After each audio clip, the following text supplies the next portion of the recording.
Hey, what's going on, everybody? Welcome back to Mile Higher Podcast, episode 180. Today is going to be kind of an interesting episode. We had sort of a shift in our plan for our episode today. We are going to be talking about the Ammons family haunting, which you guys have been requesting some spooky content. I know in years past, pretty much every year, we do in a whole month of paranormal haunting, spooky stuff that goes with Halloween. However, we have been following a lot of cases right now and focusing our energy more on that, and also going through a lot mentally that we just didn't have. I feel like I didn't really have the energy to fully do a month of Halloween content, and we felt like there were other more important things for us to focus on this month. And we did want to give you guys one episode because we know you guys love to hear about hauntings, paranormal, and that's one of Josh's favorite subjects. So he really wanted to do this episode. Said we had to get at least one in before the end of October. Otherwise, it's just a complete waste of this beautiful month. And I feel like we need to change it because we have been doing a lot of true crime, and I know people are also feeling very heavy about a lot of the cases that are going on right now. It's just a very strange time. And so we are going to be going through this haunting. However, Josh is going to be guiding us through it for the most part because I have been focused all day on a huge update in the hunt for Brian Laundrie. And I wanted to start this episode talking about that. And that's why, even though it's Halloween and we normally have cobwebs and we put costumes on and stuff, we just feel that's really inappropriate on true crime content to be in a costume. And that's why, especially talking about something so sensitive as the Gabby Petito case. Absolutely. Just not the time or place to do that. Yeah. And unfortunately, this is the last episode going up this month in October. Mm-hmm. And then it'll just be, waiting till next year, I guess. Yeah, for more. Maybe we can do more of that next year. I know people do really enjoy that. But we are going to, like I said, cover that haunting. But we're going to start this episode off talking about the latest update on Brian Laundrie. So obviously we are just getting this breaking news today, which is October 20th that we are recording. And at this point, I'm going to tell you what we know. However, new information could come out in the next couple of days by the time this episode goes live. If there's anything major, I will probably insert a voiceover at some point during this update. But if not, we will pin a comment, post on social media, put something on our community tab if there is confirmation on all of this. So this began about 9 hours ago today. This morning, it was announced that some articles belonging to Brian Laundrie had been found in the reserve, the Carlton Reserve, according to the Laundrie family attorney, Stephen Bertolino. Chris and Roberta Laundrie went to the Myakkachi Creek Environmental Park this morning to search for Brian. The FBI and NPPD were informed last night of Brian's parents' intentions, and they met with Chris and Roberta there this morning. After a brief search on the trail that Brian frequented, some articles belonging to Brian were found. As of now, law enforcement is conducting a more thorough investigation of that area. So, of course, this caused quite a buzz online, and everyone wanted to know what was going on. Tons of media started flying over the scene. No one could be allowed in, so everyone was trying to figure out what was going on. And eventually it was seen that there was crime scene tape there as well. And command center vehicles started showing up. Government vehicles started showing up. And when they put the tents up, you always know that there's something that they don't want you to see, or they found something that they don't want. Yep. And I was, remaining hopeful at that point, thinking maybe it's just the items, whatever. We didn't know anything else. Then a few hours later, there was an update from the FBI saying that items of interest were located in the Carlton Reserve this morning in connection with this search for Brian Laundrie. An FBI evidence response team is processing the scene. The reserve is closed to the public.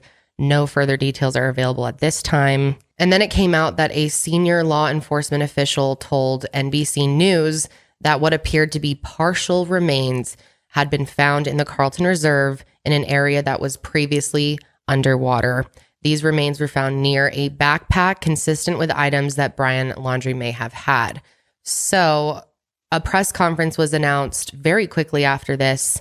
I'm not sure if that information was supposed to be released that quickly, but it seemed like they wanted to confirm the details. And they pulled together a press conference in like a couple hours. It was at 4:30 Eastern time, and it was very brief. They didn't take any questioning. They had a prepared statement, and not much more came out through this press conference. Like I said, by the time you're watching this, I'm sure there will be more. But right now, all they have told us is that investigators did find human remains, partial human remains, and a backpack, and also a notebook belonging to Brian Laundrie. And they also did not confirm that it actually is Brian Laundrie, but they said that they were going to be out there for a few days and that it's going to be a little while until they do make any confirmation like that or give us any more information. And it's very curious because the Laundrie parents were actually out there today. And Chris, we know his father had been at the reserve before already, but this was the first day, as far as I understand, that his mother actually was out there. So there's been a lot of confusion about, were they called out there specifically, or did they just decide to search that day and happen to be there when these things were found? Or did they find things and then bring them in? But there were photographs of them taken, what appears to be looking at items.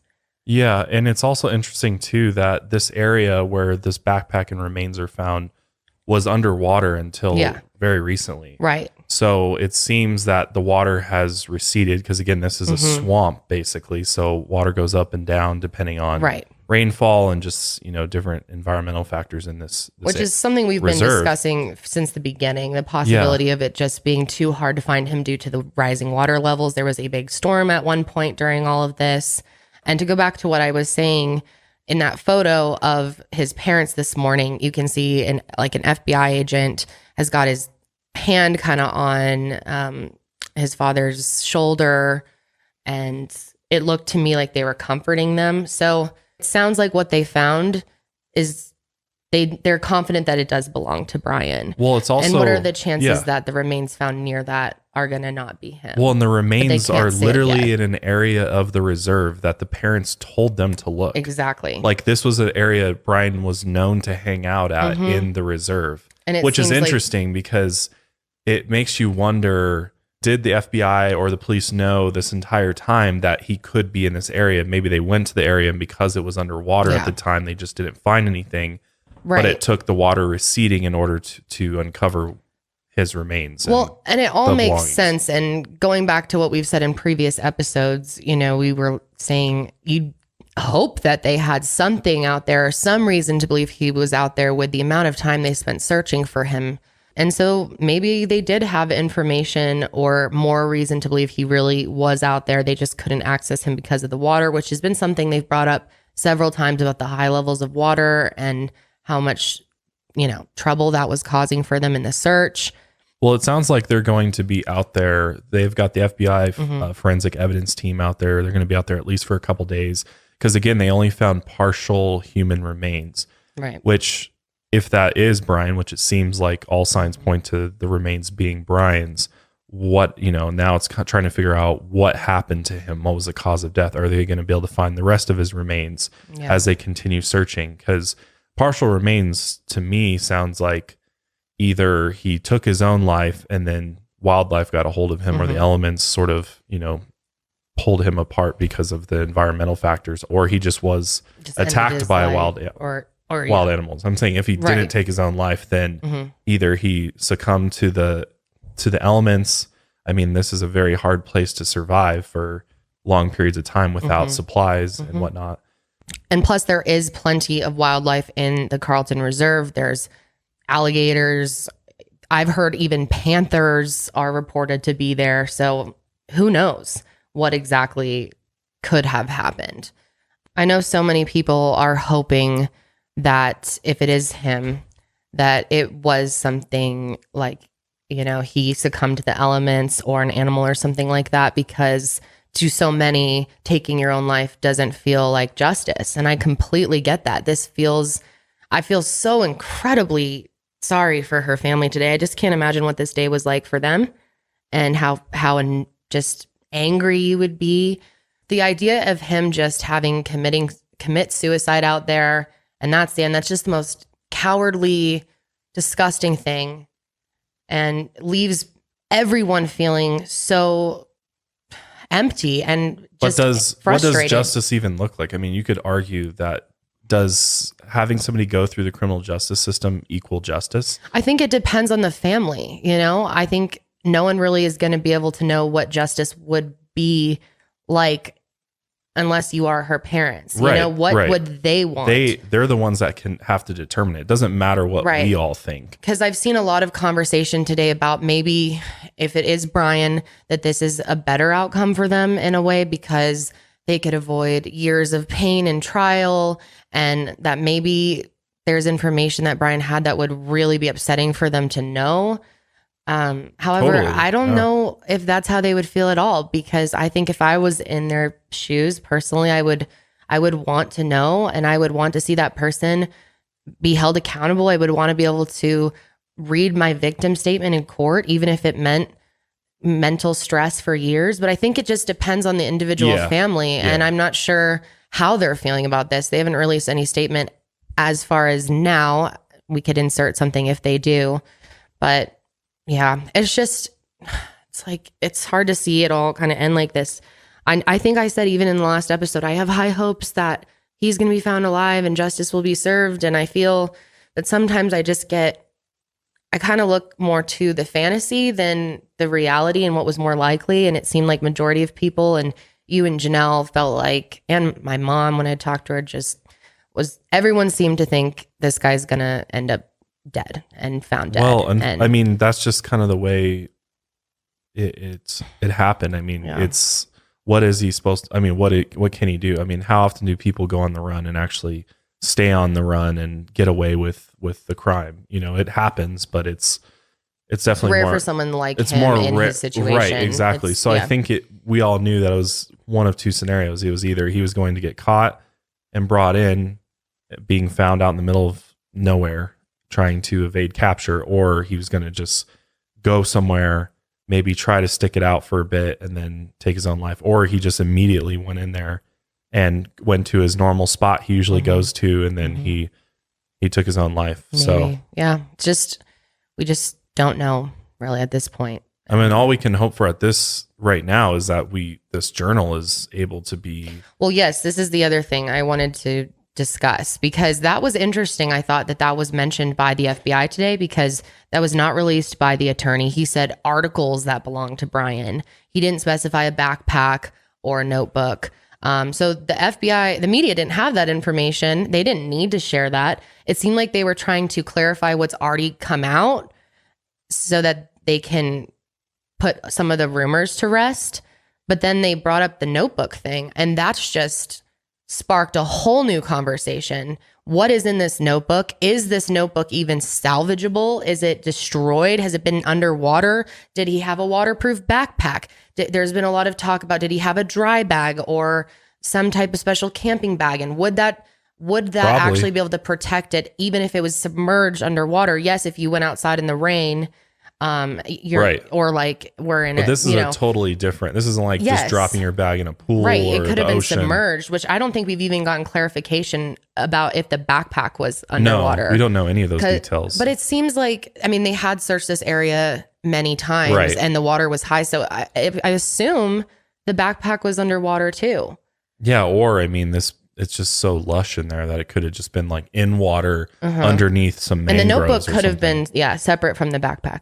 Yeah. Yeah, we just don't know at this point. I mean, I guess you can only hope that maybe there's some answers in that, and that could be some type of closure. I mean, just having nothing and no answers for anyone of all of this, I mean, that's just so unfair for her family. So yeah, I'm very curious about this notebook, and we'll insert any other updates that come out if there's anything important at this point in the show.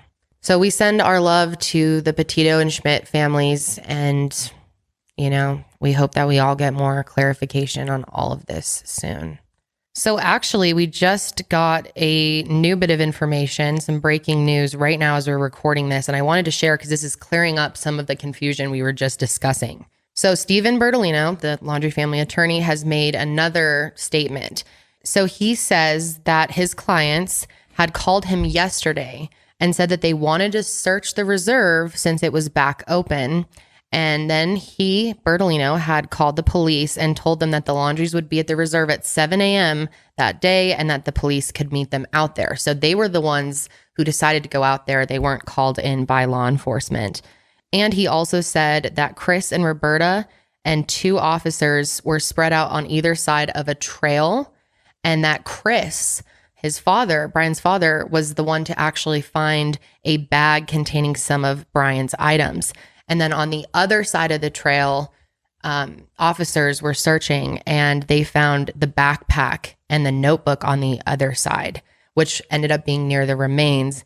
And it seems, as far as what we know now, that even though Chris did find the item, he was not part of finding Brian's actual remains.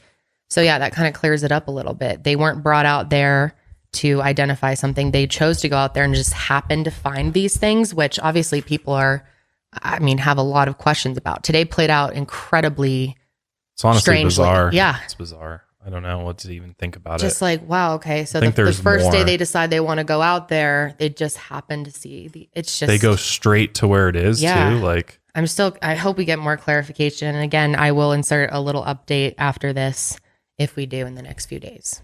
Okay, so it is now Friday, October 22nd, and we got a lot of new information yesterday, the 21st. So I wanted to go over that. So first we found out that the remains that they found were skeletal remains. They said bones at first. Then it was announced first, actually, that the Laundrie parents had been informed that the remains were Brian Laundrie's. And very quickly after that information came out, an FBI confirmation came out as well. And they say they were able to use dental records to identify the remains. Obviously, this is not the outcome anyone was hoping for. And I'm sure the Petito family is really struggling to process what's going on right now. But they did put out a statement through their attorney. It says they are grieving the loss of their beautiful daughter. Gabby's father will make a statement at the appropriate time and when they are emotionally ready. all right, so let's go ahead and switch gears here and get into this haunting story. I mean, there's exorcisms, there's lots of craziness that happens with this family that lived in the demon house. Before we get into that, though, we're going to take a quick ad break and we'll be right back. So when it comes to fertility, the traditional guidance that we get has just been kind of just wait and see what happens. But nowadays, we have the tools that can help us plan for and track everything in our lives: wellness, finances, careers, schools. So why is fertility still a wait and see process? Knowledge is power. And when you know more, you can make better decisions for your body, for your health, and your future. And that's why modern fertility was created. It's the easy and affordable way to test your fertility hormones at home with a simple finger prick. Then you just mail it in with their prepaid label and you'll get your personalized results within 10 days. I've done the test. It was super easy and it gave me so much insight into my reproductive health and my general health, and it made me feel a lot more confident going into the process of trying to have a baby one day. Traditional testing with your doctor can cost over $1,000, but with modern fertility, you get that same information for $159, a fraction of the price. And if you go to modernfertility.com/milehigher, you can get $20 off your test. Also, if you have HSA or FSA, you can put those dollars towards modern fertility as well. You'll get insight into your hormone levels, how many eggs you have, and other important fertility factors. And the results go deep into what every hormone means. And you can talk one-on-one with a fertility nurse to review your results and options for next steps. If you want kids today or maybe one day in the future, clinically sound info can help you make the decision that's right for you. And right now, Modern Fertility is offering our listeners $20 off the test when you go to modernfertility.com/milehigher. That means that your test will cost $139 instead of the several hundred or even $1,000+ that it could cost at a doctor's office. So get $20 off your fertility test when you go to modernfertility.com/milehigher. That's modernfertility.com/milehigher. When's the last time you got rewarded for brushing your teeth? With Quip's Smart Electric Toothbrush, good habits can earn you great perks like free products, gift cards, and more. I know you guys have heard us talk about Quip probably about 1,000,000 times, but there is something brand new that rewards you and your mouth. The Quip Smart Brush for adults and kids connects to the Quip app with Bluetooth. You can track when and how well you brush, get tips and coaching to improve your habits, but best of all is you earn points for daily brushing and bonus points for completing challenges like streaks. You can use those points to redeem them for rewards like free products, gift cards, and discounts from Quip and partners. I've got to say, I've been using a Quip electric toothbrush for the past couple of years, and I'll never go back to anything else. I absolutely love the technology. I love the smart motor, which gives you those sensitive sonic vibrations and a 2-minute timer with 30-second pulses to help you guide the toothbrush around your mouth to make sure you get that perfect clean. But best of all, I love their multi-use travel covers, and it's so easy to take with you on the go. There's no bulky chargers or little saddles for the toothbrush to sit in. It's super easy to maintain, and they send you everything you need. Toothpaste to mouthwash to brush heads on a dentist's recommended schedule, so you always got what you need when you need it, which I absolutely love about Quip. They just take the thinking out of brushing your teeth, which is so important to your health. And now they're going to reward you for just doing something you should already be doing every day in the form of gift cards, discounts, and free products, which is just something you don't see from a toothbrush company. Start getting rewards for brushing your teeth today. Just go to getquip.com/milehigher10 right now to save $10 on a Quip Smart Electric Toothbrush. Seriously, now is the time to make the change. That's $10 off a smart electric toothbrush at getquip.com/milehigher10. That's getquip.com/milehigher10. Quip is the good habits company. All right, are you guys ready for this haunting case? Yes. The reason why I picked this one is because a lot of the haunting stories out there, I think people just automatically call bullshit on, and they're like, there's no way this is real. You know, on Lights Out, I cover tons. I mean, I've covered probably 9 different Ed and Lorraine Warren cases. And every time I put one of those cases up, it's like split 50-50. Like 50% of people believe, you know, the story, and 50% are just like, they're frauds. It's all a hoax. It's for money. and that's just kind of how it goes in the paranormal world. I mean, it's very, very split. It's very controversial. A lot of people think that, kind of like true crime, there's people in the paranormal world that are just there to exploit it and to make money off of these people's stories. And a lot of people are. I'm one of those people who tends to fall in the more skeptical category some of the time, or a lot of the time, when it comes to some of these stories, because some of them are just so overblown and just you can prove that they're or there's fake. Just no evidence, no witnesses, no way to verify anything. That's why we don't do much paranormal content on this show. That's literally why I started Lights Out, because she was like, she just didn't want to do that. Well, people get mad at me when I don't believe in things. They expect me to believe in every single thing, and if I don't, then I'm close-minded. It's fine. Everybody should have a certain level of skepticism. And I believe in the paranormal. I believe in spirits, and absolutely apparitions. There's plenty of stories I believe in. I'm just picky about what I choose to believe. I mean, it's just energy at the end of the day, right? Yeah, residual energy left over from a human soul. Right. That's right. Mm-hmm. I do believe in that. So if you believe in that, then I want you to go into this with a very open mind, because a lot of crazy shit happens in this one. But the difference between this one and some of the other cases out there is there are actually a lot of witnesses, not only witnesses that were in this woman's house and actually observed things happening, heard voices. And we're talking about people from CPS, Child Protective Services. We're talking about police officers. And we're also talking about a priest who performed multiple exorcisms in this house. So this house that she lived in was where this haunting occurred.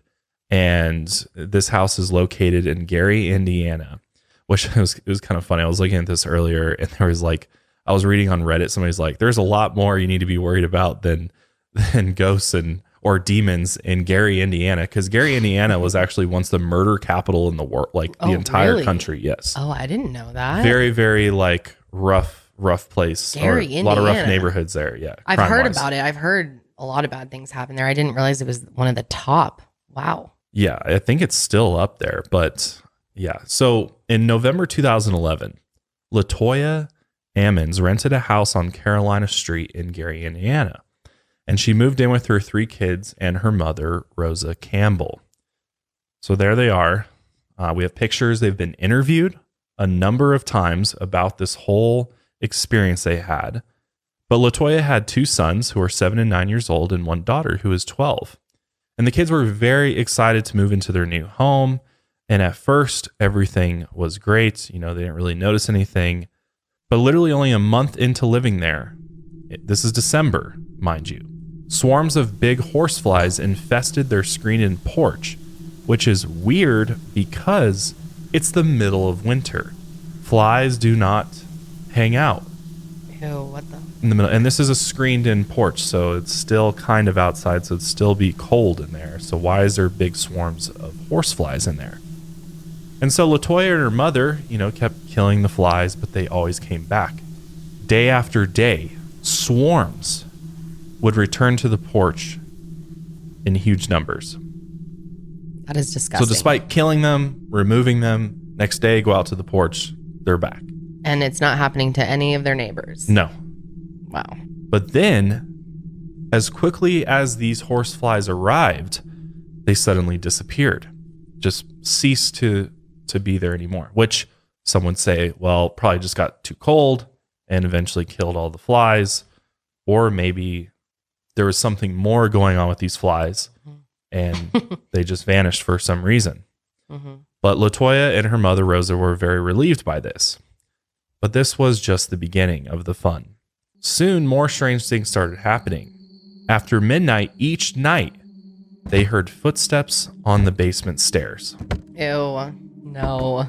No. There's been a couple nights in our house. Yeah. Where I hear noises from downstairs. Yep, and me too. It shakes me to my core and I jump up and I'm like, do I need to grab a weapon before I run down there? And I run down there and there's nothing. And this was like last night too. Wait, yeah. Remember you heard that? I mean, yes, but I think it might have been our bunny. We have this one bunny who's kind of a chunker and she likes to jump on things. And when she jumps off, she kind of like slams them against the wall. Sometimes we'll hear these big bangs and think something bad happened and we'll run down and it's just the bunny. Could be that. I was going to say, I don't know because when I was staying at your house. Oh, yeah. Karelly, yes. She's here for Janelle, by the way. Yeah, I'm Janelle today. Thank you. Yes, but she's pet sit for us and stayed at our house. Yeah, I was house sitting for you. And I think I was just like in the bedroom or whatever. I swear I heard the front door open and it scared the fuck out of me. And so like I even went out there and like, because this was it like. It creaks too when you open it. It's like. No, yeah. So like I that's what I heard. I heard the creaking. And so like I like got super scared because I'm home alone. Yeah. And I mean, you guys weren't even like, this was like day 2 of me, of me house sitting. Yeah. And yeah, so I went out there and there was literally nothing. And I got the creepiest feeling. I think your house is haunted.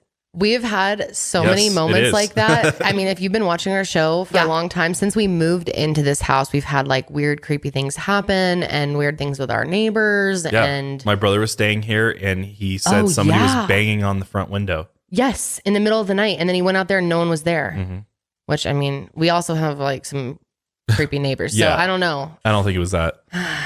There's sounds. Yeah, we are moving actually eventually here because there's a lot of things have happened. Orbs in the studio. Honestly, we've had like some true crime going on. We've had paranormal in this house. It's been like a wild ride. And then the studio's totally haunted. Dude, last week your phone fell off the charger. Yep, it like flew. If you watch the flew sesh, things happen on the sesh all the time and we just leave it in. Yeah, stuff fell over on here the other day too, just like randomly fell off. Or the times we'll randomly hear sounds and we'll all hear them during the recording and we're like, what the hell was that? Was the soundboard go off? Like one time we had a little car honk and then Janelle looked in the footage and it wasn't even there. It wasn't even there.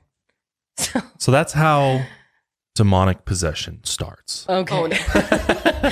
I will sleep good tonight in the house. Honestly, I have a feeling whatever is haunting us is like a friendly spirit. Yeah, or at least I'm going to tell myself there's that to get through. There's nothing that is trying to hurt us or is malicious. I think it is a malevolent spirit that is just here because either I welcomed it in here at some point. But I don't know. When we moved into this house, there were problems right away. Like Halloween of 2019, when we did a bunch of Halloween content. I remember remember the thing with the attic? We heard sounds up in the attic and we had to open the. Yeah. That makes my heart. And then the TV, remember one of the first weeks we moved in, our TV would just go on randomly. No, dude, it flew off the fucking wall. Do you not remember that? It was on the mantle. We had it like balanced on the mantle. And then all of a sudden in the middle of the night, fell off. All of a sudden the TV just flew off the mantle. It was one of our second week here. You're right. It's just been, there are so many things we're starting to forget about them. And we've caught a lot of them on camera. There was one in one of my videos as well. I don't know, man. So basically, LaToya and her family are having similar experiences to what we've had in our house. They're hearing footsteps going down the basement stairs. And of course, when they rush to the stairs, there's nobody there. Mm-hmm. So then it went from hearing footsteps to soon hearing the sound of the door opening from the basement to the kitchen. So a lot of houses, the basement door is in the kitchen, and they would hear that door open. Mind you, this is 2 women with a couple kids living in this house. So they're freaking out because they're like, I mean, they're not in the best neighborhood ever. So there's strong likeliness that somebody could be breaking in or an intruder or something like that. But of course, when they go to check, there's nobody there. So as these things are happening, LaToya is getting a little more freaked out. So she starts locking the basement door at night. But they kept hearing the same sounds, the heavy footsteps followed by the creaky door opening and closing. Then one night, LaToya woke up startled as someone was coming out of her closet and walked into the living room. She was like, whoa, what was that? And she actually crept out of bed and followed it.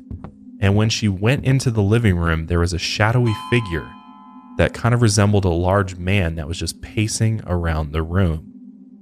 She then turned on the light to the living room, preparing for the worst to see whoever this figure is, potentially an intruder walking around her house. But of course, when she turned on the light, the figure disappeared. But then what's super crazy is that when she walked over, she saw large, wet, muddy boot prints all across the floor. So you might be thinking, well, this could just be LaToya seeing things that aren't there, but there's actually a picture of the footprints for one. But she also wasn't the only one who witnessed events inside this house.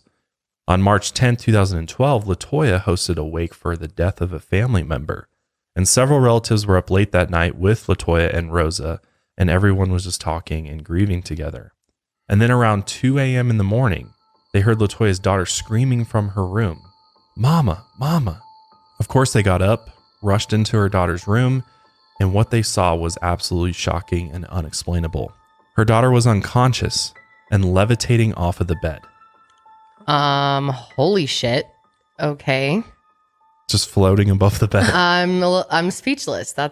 I don't know what I would do. What would Imagine you do if you walking saw into that? your daughter's Holy room. shit. I would be very, very scared for her. Holy shit. So they ended up making a circle around her and Just started a prayer praying. circle, yeah. I would call 911 personally, but I'd be so scared. I'd be like screaming, running to neighbor's house, trying to get anyone I could. I'd be so scared. What's 911 going to do about that, though? I don't know. Something. Hopefully the ambulance can bring something Can that bring can her help down. Bring her down. Yeah, that's insane. I don't even. Oh my God. I feel so bad for them too. And you know, these pictures of them, these It was interviews, traumatic, man. it was totally traumatic. Yeah. I'm sure it was terrifying. I really can't imagine seeing something like that. Yeah. But then when her daughter woke up, she had no memory of what had happened. What? So she was unconscious and literally just like taken over by something else. I hate that kind of stuff. That scares me so bad. So is that her getting possessed when she was levitating? Probably. Or was she? I think she was already possessed. She was possessed probably immediately after moving in. And whatever this entity is gaining strength and is manipulating her and feeding off of her. I mean, oftentimes, if you believe in the world of evil spirits, demons, whatever you want to call it, oftentimes we find in over a large number of cases that children are often preyed upon because they are so naive and gullible and They're pure. pure. Exactly. Pure, yeah, I'd say they're closer to the other side too. So maybe there's still more. There's always talk of that. Like an easier. Mm-hmm, mm-hmm. Yeah, it's definitely an easier being to possess. Yeah. It's a lot easier for them to manipulate and Well, move into. that's a new fear for me for having kids. I'm glad we're not going to have them in this house. Yeah. Yeah. Seriously, though. Also, after this whole ordeal, the relatives that were visiting LaToya left immediately and refused to ever come back into the house. And any friends or family who did come to the house eventually saw something terrifying and did the same thing. They never came back. So it was very lonely and isolating for LaToya and her family because nobody wanted to come over to their place anymore because they were all terrified of it. They're already associating it with some type of demonic activity. Yeah. And I mean, they were all, I mean, she comes from a religious family. LaToya and her family members are involved in the church. I would say probably Christian. And so when this type of activity starts happening, it's very scary. Well, I think it's scary for everyone, no matter what religious background you have. Your daughter levitating and all these things happening in your house would just be terrifying for anybody. And it's such a horrible situation, especially when you own the home, because it's not like you can, well, I guess you could, if you wanted to spend a ton of money, go stay in a hotel and get out of the situation. Yeah. But that's not always an option for people, No. you know? And for how long? I mean, And then how do you, it's like the fear of how do I even sell this house? Especially with the rumors starting to get around about it. or how do you fix feel this so problem? Like, stuck. who do you call? Who's going to come Right. fix this? Like, there's not There's just no like Ghostbusters, You're not going to call. unfortunately. Yeah, you're not going to call Ghostbusters. No, definitely no. not. I don't know. That's, ugh. So it kind of puts you in a tough position. Oh my and- gosh, I can't imagine. Especially like trying to get rid of something that's not there. You know what I Yeah, mean? That you right. can't see. You can't Yeah. like Right. tangibly see. So Right. It's not like you can physically like set a trap for it, yeah, capture it in Yeah. a bottle, and then like take it outside and Yeah. release it. it'd be nice if you could, right? That would be cool. But let's play a clip of this interview of LaToya just kind of talking about her experience with this. One of the demons started, his image started coming in full. Like, we would see them, but we would see, you know, like the shadows, like the ghostly look of them, like as if a person was walking around. So they felt like they had some substance for their shadow. Yeah. Okay. Yes. My other guests who came by, they saw him as well. So it had us. Nobody would come back. No to the house. one, no friends, no family wanted to come around, and you know, we understood because it was scary. But at the same time, we felt alone, hurt, lost, and we had no one to depend on but the Lord. So just like you were saying, in this type of situation, I think a lot of people would be like, I need to get out of this house. Right. Clearly there's something going on in here, whether you go to a hotel or you just move out completely. And of course, LaToya wanted to get out of this situation. She wanted to get her family out of this house, but they didn't have a lot of money and they didn't know anyone who could take in 5 people. So they were just kind of stuck there That's and having to deal horrible. with this horrible situation. So Rosa told her that they needed to get help from the church because something supernatural was obviously happening in the house and they couldn't deal with it alone.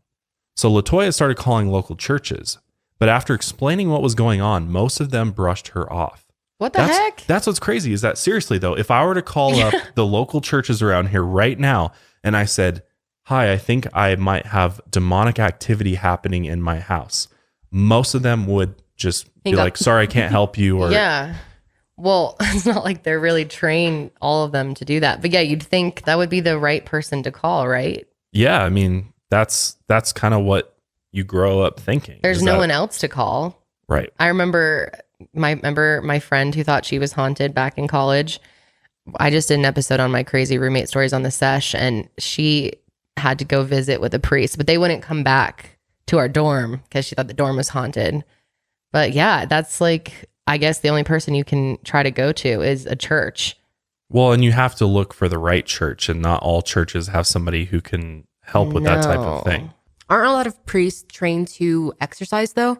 Like, you have No, to have- actually, there's very few that still do Yeah. it now. It's kind of a lost practice. There's Yeah. definitely, and it's very controversial. I mean, there's a lot of even Catholic churches that don't recognize exorcisms as being even a real thing. Mm-hmm. But the Vatican still does have priests that can do So they exorcisms. still do the whole But power of Christ compels you.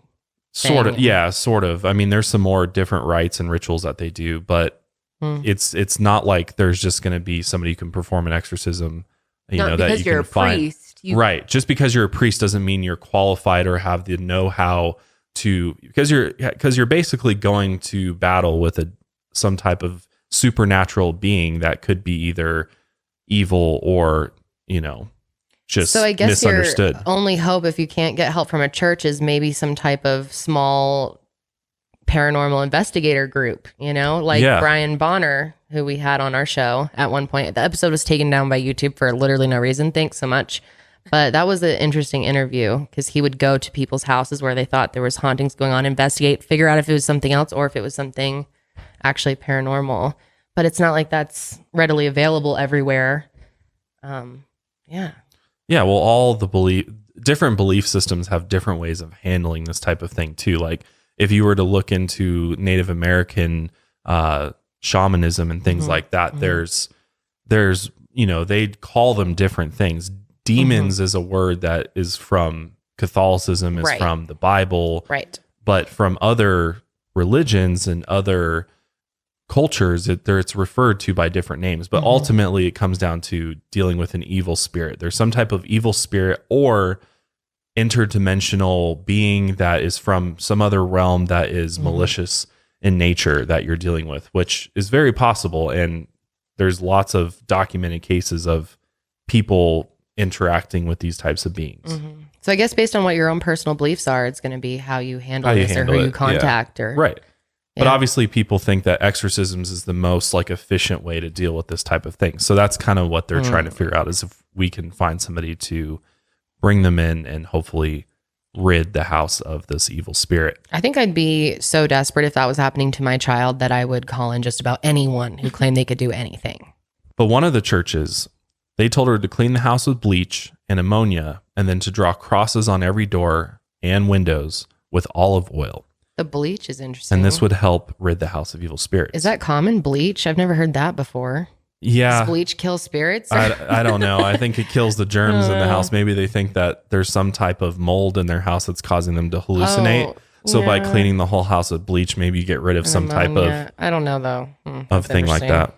And then the olive oil thing is interesting, too. I haven't heard that. But the olive oil helps rid the house of evil spirits?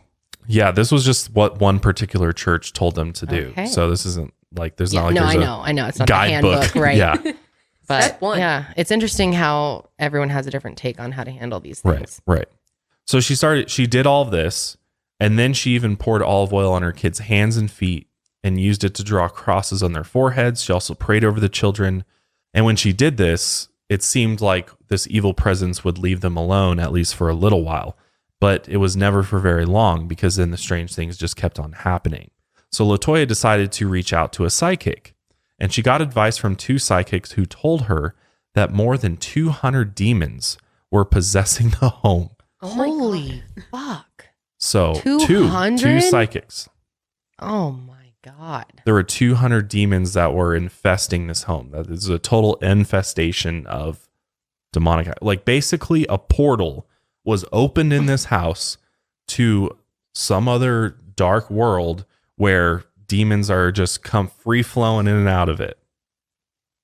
What do you even do with that information? How do you go to sleep ever again? I don't know. They were like, you need to move immediately and never go back. And that's the only advice they could give them. Damn. That this is this house they're stuck. What is do they too do? far gone to even stay there. There is no ridding this house of the evil. But how are you going to sell it now? Right. Who wants a house with 200 demons? Right. So they said, you know what, if you're going to stay in this house, then you need to follow these instructions very carefully. So what they told her to do was to make an altar in their basement using an end table and a white sheet, and then set it up with a Bible, a white candle, and then statues of Mary, Joseph, and Jesus. And then she poured salt all along the basement walls, which is a known thing to help keep evil spirits out. Yep, my roommate tried that too. Brought in the salt to the dorm. Very nice. She also opened the Bible to Psalm 91, which is a passage about being protected by God. And then she got help from a friend in order to complete this ritual. And they actually all dressed in white and tied white scarves to their head. And they burned sage and sulfur through the entire house, leaving a thick trail of smoke. And together, they basically walked around reciting this Psalm 91 out loud. LaToya even drew a cross in the air with the smoke as they made their way through the house. So they're basically doing their own sort of exorcism ceremony inside of the house. They went all around upstairs and then into the basement, and that was it. That was all they could really do. And now they just had to wait and see if it actually worked. And for the next 3 days, everything seemed totally normal and nothing strange or unexplained happened in the house. But then 3 days later, the spirits came back, and they came back with a vengeance. Oh, shit. And this time they went straight at her kids because her kids started acting very strangely. They would get these twisted smiles that would appear on their faces for no reason. Oh, no. And they started That's so talking creepy. in strange, deep voices. Ew, no. This is giving me this is actually making me a little scared. These do make me scared. So these imagine a 7, 9, and 12-year-old No. walking around the house, talking in deep voices. Oh, that's so scary. Eyes bulging. Oh my God, I feel so bad for this family. And smile crooked, like a crooked Yeah, smile. Oh like- my, that, like a twisted. Oh my Yeah. Oh, no. Yeah. Like- Hell no. Clearly being, some type of possessions happening there in order to make that happen. Mm-hmm. Because the demons are pissed. They did not like this whole godly ceremony they had inside the home that was completely, it was like spitting in their faces. So now they're coming back meaner than before. But the kids would go through these episodes where they would talk different, look different, and then they would not remember any of it afterwards. Her 7-year-old son would actually sit in his closet talking to himself and literally having an entire conversation as if somebody was in there with him. And when he would have this conversation, he would talk in a low, gruff voice that was so deep, there's no way it could come from a 7-year-old kid. And he'd say things like, I've been here long enough. I came to kill. I'm going to kill now. Oh Your my 7-year-old son sitting Hell alone no. saying shit like that in a deep voice. And then her 9-year-old described in detail what it was like to be killed. Her daughter heard voices that would taunt her, and she would cover her ears and yell things like, I can't take it anymore. Make them stop. I can't look in their eyes. Absolutely terrifying. LaToya also felt strange things too. Her temperature would rise. She felt weak and lightheaded, and her body shook, and it was unlike anything she had ever felt before. And she just knew that this was not some natural thing her body was going through, that there was something supernatural that was causing these feelings and her body to change. Rosa tried to help her daughter and grandchildren as best as she could. What's interesting is that she didn't experience anything herself and believed this was because she had a guardian angel protecting her. Mm-hmm. So it's just LaToya and the kids, but Rosa is seemingly untouched by this. She's also seen wearing that cross necklace in pretty much every photo. So I wonder if that had something to do with it. There's some level of protection with that. But eventually things got violent when one of the boys shot out of the bathroom like something had literally picked him up and threw him out. What the fuck? Just through the door. And if you think that was bad, LaToya's daughter seemed to get the worst of it though. Once she was hit so hard with a headboard that she needed stitches. And another time she said she was held down and choked by an invisible force. Oh my God. The trauma. Which I'm like, what? Choked by an invisible force? So much so that she was literally like paralyzed. She couldn't move. She couldn't talk. So I'm like, maybe sleep paralysis potentially? Could be possible. And I mean, people are it known seems to like this see is demons. happening. Yeah. Sleep Yeah. paralysis demons. Yeah. Oh yeah. Could be something like that. She also said a terrifying voice spoke to her and told her that she would never see her family again and that they'd be dead in 20 minutes. So very specific things are being said and being heard by her kids, which where is that coming from? I mean, unless they're being fed this, but again, multiple people are witnessing this. Things also escalated at night and the kids could hardly sleep. They were so exhausted and sleep deprived that they missed a lot of school. And some nights, LaToya checked her family into a hotel, which was something she couldn't really afford, but they did it just so that they could get a good night's sleep. That's so sad. Seriously, it's terrible. The last night the family spent in the house was very violent. A lamp and an air freshener flew from the bedroom into the living room, and the kids were having episodes and throwing chairs and other furniture around. It was absolute chaos. So LaToya and Rosa grabbed what they could, took the kids, and left. And her older son was picked up and flipped right off of the porch as they fled. So at this point, LaToya is desperate for answers, and she decides to take her kids to the doctor in order to get them checked out. So she took them to their family doctor named Dr. Jeffrey Oneku, in April 2012. He said later that as soon as he walked into the exam room, he was suddenly terrified. He felt like an absolute sense of dread just overcame him. And in his 20 years as a doctor, he never felt anything like that before. He believed the family was suffering from delusions and hallucinations that were making them believe that there were ghosts in their home. But then, literally in the doctor's office, he witnessed the 7-year-old boy start cursing at him in this deep, horrifying voice. Obviously, the doctor is stunned that the 7-year-old boy is cussing him out, but then his brother, the 9-year-old, joined in. And then pretty soon, both boys just lunged randomly at the doctor and attacked him. The medical staff tried to intervene when suddenly, the younger boy was lifted off of the ground and thrown into the wall. Mind you, nobody was touching him. He then landed on the floor and passed out. And as soon as he passed out, the older boy passed out at the exact same time. And they even tried to shake them and like slap them and be like, wake up, wake up, wake up. And they couldn't. They were just both out cold. So at the doctor's office, they called 911. And at least 7 police officers came with multiple ambulances.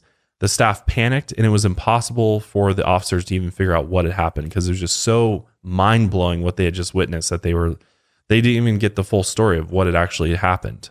How do you explain that too? Yeah, exactly. How do you? Well, they just freaked out. There's just no way to really explain that. Eventually, the boys woke up and the family waited together in the hospital room. But then it started again. The younger boy started screaming and trying to attack everyone in the room. Members of the medical staff rushed in again, and it took 5 men to control him.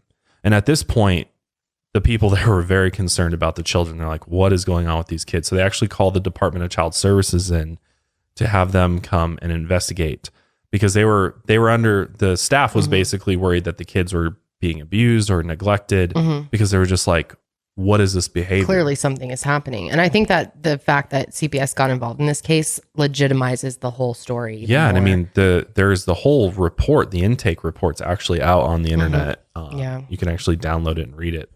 So the DCS actually sent out Valerie Washington, who is an experienced caseworker who had witnessed extreme violence, abuse, and poverty, to go and interview LaToya and her children. The staff reported that LaToya and her kids were physically healthy. The kids had no injuries, marks, cuts, or bruises. And the hospital psychiatrist had talked to LaToya and said she seemed to be sound mind. So she seemed to be with it based on her conversations with her.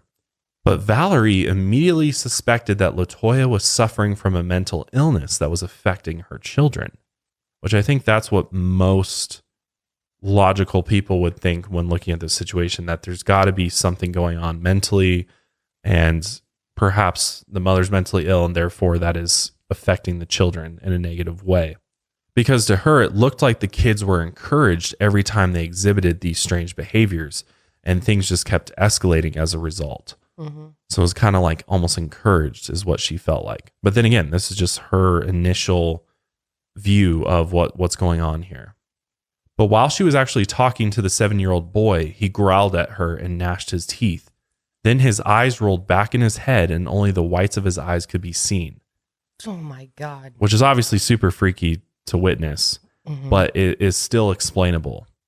But then the boy lunged at his brother and started choking him. He held on so tight that, again, it took multiple adults to control him. At this point, Valerie decided to take a break and figure out what to do next. I'm sure she was like totally confused. What do I even do here? Totally. I mean, this is probably not the average case she gets as a caseworker at DCS. Yeah. I mean, I'm sure she's seen a lot of terrible things, but this just so confusing. So later that night, she took the boys and their grandmother into a separate room with an RN and a psychologist. The younger boy growled again while staring at his brother, and he spoke in what sounded like an adult man's voice and said, "It's time to die. I will kill you." The older boy then bent over and started like ramming himself into his grandmother, and he just kept running into her stomach with his head over and over again while growling at the same time. Rosa took his hand and actually said, "You're not my grandson. You're a demon." And she started praying. As she prayed, the boy's smile widened and he walked backwards towards the wall. So he just walks backwards. And then to everyone's shock, He literally just kept walking backwards up the wall. What? Yeah. Yeah. In this hospital room. Like, I'd with be these screaming. people. Yeah. If I saw this. How terrifying. Backwards onto the ceiling. It's just, Which why that is there no defies video footage of this? Did they not record, sessions like this? No. Or it's still like classified or something. I don't know. That's possible. Because it's a DCS case. So, but they probably do keep record. They don't often release it, but I actually don't know how that works. That's insane. Just why do we have no visuals of any of this happening? That's always my thing. I know. I want to see it. It's hard for me to believe things when I don't see them, but I'm not saying I doubt the family. No, not necessarily. So I know I'm totally open-minded. I really do believe this family. I just wish we could see it for ourselves, I know. So he's walking backwards up the wall onto the ceiling, all while holding his grandmother's hand too. So his grandmother's going like this. Oh my raising her hand, watching her grandson I gotta walk say, up the wall. I think I would drop his hand. I would be so scared. Until he drops. Oh my God. But then he lands on his feet. What? Yeah. Like a cat. Yeah. Yeah. He's like drops off the ceiling, boop, lands softly on his feet. That's wild. Oh my God. All while still holding his grandmother Rose's hand. And everybody's just absolutely stunned in complete silence at what they just witnessed. They're like, holy shit, what was that? Mm-hmm. I mean, they're very freaked out at this point because they're like, this is not human. Whatever this is defies what a human being can do. So what is making this boy capable of doing these absolutely impossible things? Spooky things, right? Yeah. Valerie, the caseworker, was there.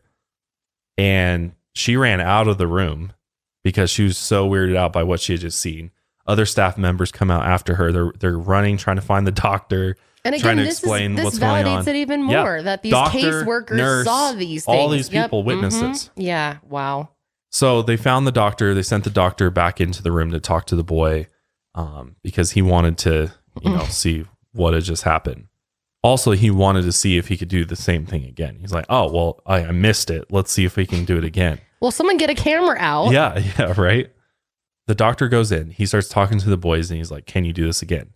And they're like, what are you talking about? They're like, can you walk backwards up the wall? He's like, walk backwards up the wall. That's the thing is every time they did these absolutely bizarre, almost supernatural things, they didn't have any recollection of doing it afterwards. It just was like gap in memory. Yeah, it was like never happened. Wow. So insane. And it was at this point that the RN actually suggested that the boy might be possessed by a demon. Even Valerie, who is a complete skeptic, agreed that there is some sort of evil influence on this family. Damn. At this point, they admitted the 7-year-old boy into the hospital, and LaToya stayed with him overnight. Rosa took the other kids to stay with a relative, and none of them wanted to go back to their house, as you can imagine. Yeah. The next day was the little boy's birthday. He turned 8 years old. And the poor kid was in the hospital celebrating his birthday, and things just got worse. DCS told LaToya that they wanted to talk to the family again, and Rosa brought the other kids back to the hospital. The family got a little cake and sang happy birthday, trying to celebrate together as best as they could. Oh my gosh. Yeah, after all this shit's going on. After they ate the cake, Valerie came in to talk to LaToya, and she broke the news that they were taking her children into their custody because they believed that they were being neglected and were concerned that the kids had been missing so much school. It's actually just took custody of the kids. Yeah. That's such bullshit. That is fucked up. Well, Valerie wrote in her report that she believed that the kids were experiencing spiritual and emotional distress as her reasoning for doing it. Okay. But how is that the mom's fault? Well, I mean, she's skeptical of what's happening, so she thinks there's some type of something that LaToya is doing to her kids that's causing the behavior. Yeah. God, what a nightmare for this woman. I know. My God. I know. Her kids love her. Like they love their mother. They're super close. And they're probably needing her support more than ever while they're going through this terrifying situation. Yeah. Oh my God. So they split the family up. Yeah, Great. they split the family up, and they're obviously very sad. LaToya's feeling very defeated in this and not knowing what to do. But then she actually got some unexpected help. And I'll tell you about that unexpected help right after this last ad break. If you're carrying a credit card balance month after month, it can feel like you're in a never-ending cycle of debt with no end in sight. Upstart can help you make that final payment so you can get ahead. I was in this exact position when I got out of college. I had all this credit card debt, and there's no way for me to pay it down the normal way. So I was able to get a personal loan, much like what Upstart does, is they help you find a personal loan that will help you consolidate that debt and give you one fixed monthly payment so you can actually chip away at that credit card debt. Upstart can also help you get a personal loan, not only for just paying off those credit cards, but consolidating other high interest debt or funding personal expenses. Over 1 million people have used Upstart to get a one fixed monthly payment with a clear payoff date. What I love about Upstart is that they look at more than just your credit score. They consider other factors like your income, your current employment, and credit history to find you a smarter rate for your loan. And you can check your rate without impacting your credit score in just minutes. So if you're thinking about it, go ahead and give it a try. It's not going to ding your credit to see what you might qualify for. And this is for loans between $1,000 to $50,000, and you can receive your funds as fast as one business day after you accept your loan. Find out how Upstart can lower your monthly payments today when you go to upstart.com/milehigher. That's upstart.com/milehigher, and don't forget to use our URL to let them know we sent you. Loan amounts will be determined based on your credit, income, and certain other information provided in your loan application. Again, check out upstart.com/milehigher. I've got to say, in the last couple of years, one of the most life-changing products that I have gotten for my home is my bidet, my Tushy modern bidet. In the past, bidets have been very expensive to own, and Tushy's really changed the game, making it easy and affordable to own a bidet. The Tushy bidet washes your bum with water for a better clean than toilet paper can give you. Washing with water is less irritating and much more soothing for your behind. Plus, I gotta say, it really comes in clutch if you are on your period. And I know many of you out there know what I mean by that. It just really helps. And it's easy to install. It attaches to the toilet in under 10 minutes. No electricity or plumbing is needed.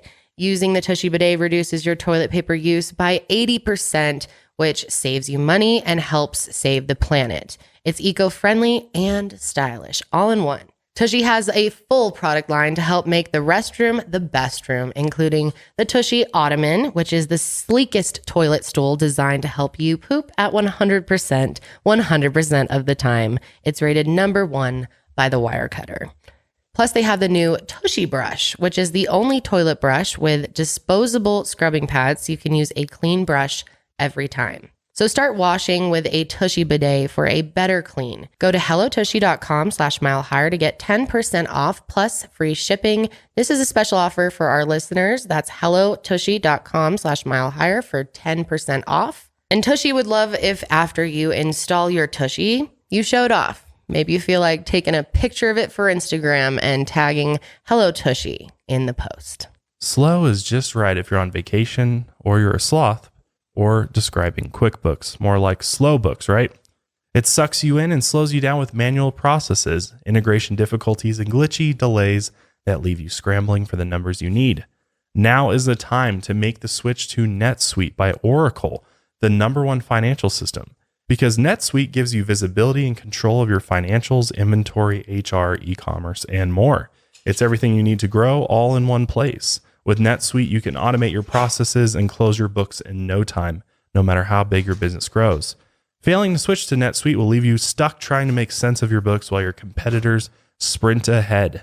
93% of surveyed businesses increase their visibility and control since switching to NetSuite. This is seriously something I'm looking into.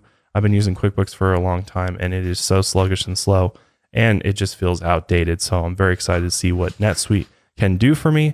And right now, special financing is back. NetSuite is offering a one-of-a-kind financing program only for those ready to switch today. Head to netsuite.com/milehigher right now. That's special financing at netsuite.com/milehigher.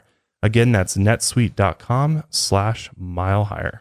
So by some miracle, while they're at the hospital chaplain caught wind of what was going on. And that's when he actually called Father Michael Maginot, who went by Father Mike, in order to come talk to the Ammons family. The chaplain explained that the 9-year-old boy was possessed by an evil spirit and likely needed an exorcism. However, Father Mike had no experience with something like this, but he still met with LaToya and Rosa after Mass that Sunday and then actually agreed to go back to their house to check things out. Father Mike talked to the two women for 2 hours, and then they showed him the boot prints that had been left in the living room by the shadowy figure from the previous nights. While this was going on, the bathroom light started flickering. Father Mike obviously noticed it and started walking toward the light, and it stopped. He then inspected it and was sure that the light was off. But then as soon as he walked away, the flickering came back, and this happened several more times. He also said he felt an unsettling presence and said that the light was being controlled by an evil spirit that was afraid of him. After the light flickering incident, the blinds in the kitchen started moving. No windows were open. There was no vents near the windows that could be blowing air, causing them to move. They just started randomly moving. LaToya told the priest that she had a terrible headache, and he decided to do an experiment and put a crucifix against her forehead. And as soon as he did this, she started convulsing, so he pulled it away. He was in the house for 4 hours total, and he determined that there was a presence there that needed to be exorcised. He also thought the presence had attached itself to LaToya. He went around and sprinkled holy water and said a prayer before he left.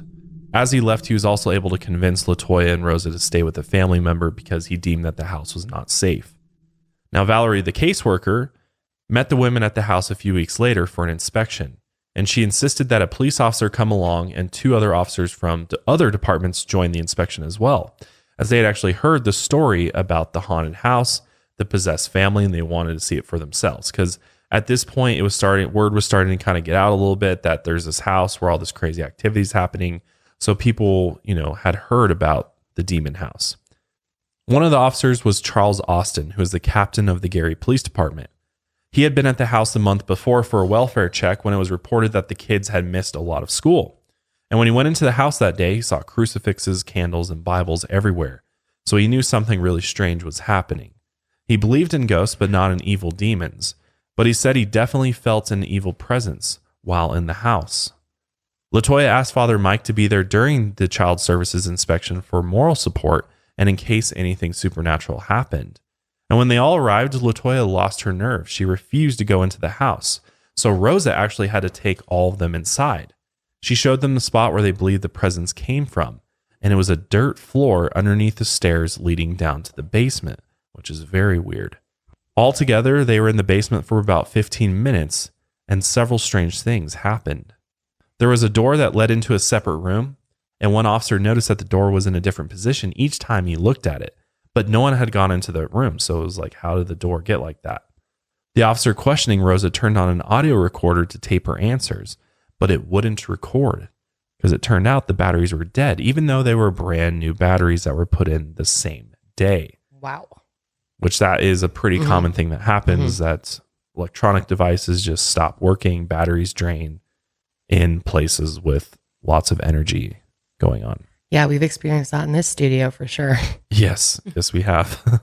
They eventually got another recorder and they were able to record the conversations that were going on. But later when they played back the tape, they heard a voice whispering, and it was really clear, like someone was actually speaking right into the microphone of the recorder. Oh, hell no. While they were there, they also took photos. And when reviewing them later, a photo of the basement stairs had a strange white spot in one corner. So they enhanced the picture and saw that the spot had a face. They also saw a green spot that looked like the figure of a woman. Captain Austin took photos with his iPhone and later saw that they revealed shadowy figures. They looked like outlines of people walking around the house, which obviously lined up with what the family had actually seen before. They had seen these terrifying shadowy figures, and they believed that these were demons.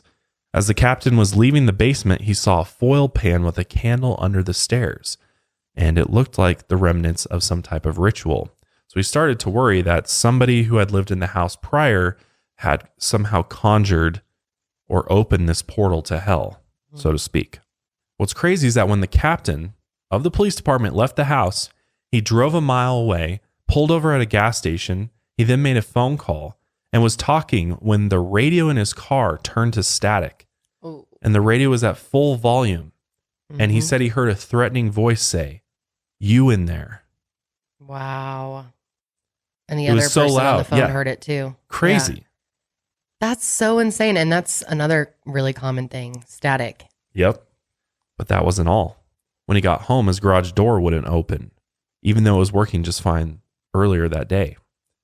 The next time he drove his car, the driver's seat moved back and forth on its own. Literally just like moved like this.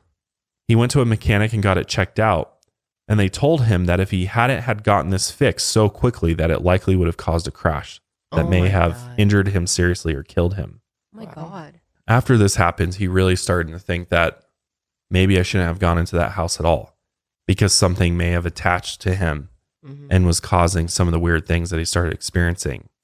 Also, some of the other officers who were inside the house were so afraid that they actually ended up just leaving the police force, quit their jobs, and even moved away from Gary, Indiana. You got to think that he was probably going crazy trying to figure out what was going on with him. And he was very convinced that it had something to do with what they found under the stairs, that it was likely some type of conjuring that occurred that brought forth all these evil spirits. But during the child services investigation, officials asked LaToya why the kids missed so much school. And when she said the spirits would make them sick and keep them up all night, they were very concerned. Her older son and daughter were actually placed in an emergency shelter for kids and families, and her younger son was sent to a psychiatric facility where he could undergo more intense evaluation. God, those poor kids. I know. He was evaluated by psychologist Stacy Wright, and at first the conversation was normal. But when she asked him about the haunting or demons, he gave nonsensical answers. And when she tried to push him further, he changed the story to a version that was just as illogical. His answers were different every time she repeated a question. He constantly changed the subject to ask bizarrely morbid questions back at her, like, can you die if you go to space? Just weird things like that. Stacy didn't think he was psychotic. She believed he was being influenced by his mother's delusions, and his behavior were reinforced by her and other adults when they believed his stories, which would give him more attention, which he liked, and he would continue to act out. Oh, it's terrible. Which could be a possibility of what's going on. Could be. The other kids were evaluated by psychologist Joel Schwartz, and he agreed with Stacy's assessment that they were indeed being affected by their mother's delusions. He recommended that LaToya's daughter undergo a more in-depth evaluation because she seemed especially affected by her mother's religious beliefs.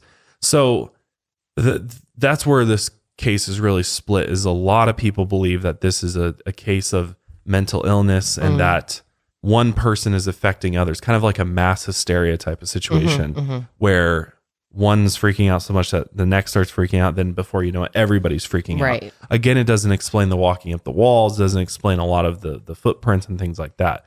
So that's where it's kind of like, well, maybe it's both. Maybe. And that's the thing that really gets me is that multiple professionals saw him walking up the wall. I mean, what, are they all making it up too? And the police, the Captain Austin, I mean, he had strange things happening to him. Is that as a result of LaToya's mental illness or something? Yeah, that's insane. Doesn't really make sense if that's the only thing going on. Also, during these evaluations, the kids talked about going into trances, blacking out, seeing shadowy figures in their home, and doors and objects moving around on their own. And all three were convinced that demons were to blame, and all their stories matched up. Child Services officials gave LaToya supervised visits with her kids, but she wasn't allowed to discuss demonic possession or anything related to the haunting. And discipline had to be completely separated from religion. And in order to get her kids back, she needed to find work and a new place to live that the kids didn't believe was infested with demons. That was like the conditions. So much stress. Obviously, LaToya is just absolutely a wreck this entire time without her kids. And it made finding a job very difficult, but she started working on that right away because she wanted to get her kids back. The police and DCS visited the house again for an inspection, and this time Valerie refused to go as she was traumatized by what she had witnessed in the hospital, and she still had no rational explanation for a little boy walking up the wall and across the ceiling. This affected her so much that she actually quit her job with the Department of Child Services soon after that hospital event and left Gary, Indiana altogether as well. I mean, that tells you so much. Multiple people. Yeah.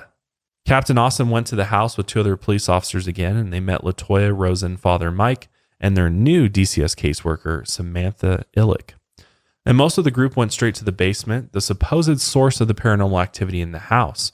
But Samantha noticed a thick liquid dripping from the ceiling, and when she touched it, she said it was slick, but not sticky. Oh, there's no way I would touch it to find out what it was like. Yeah. Oh, no. And the men all looked all over. They're trying to figure out where is this liquid coming from, but they could not find a source. Father Mike and the police officers wanted to go see what was under the stairs for themselves. I mean, they're expecting to see, a dead body or, remains or a pentagram or something, that would indicate there was some type of ritual that had happened or something terrible had just taken place in the basement. So an officer dug a large hole in the dirt about 4 feet down. And when they did, they found a bunch of random objects, which is kind of creepy. They found a press-on pink fingernail, a pair of white women's underwear, a comb, a red tin, 2 children's socks with the bottoms cut off, candy wrappers, a shirt pin, and a heavy metal bar. So somebody had buried these objects under the stair. That is so fucking scary. To me, that screams something ritualistic. Yeah, for sure. Totally.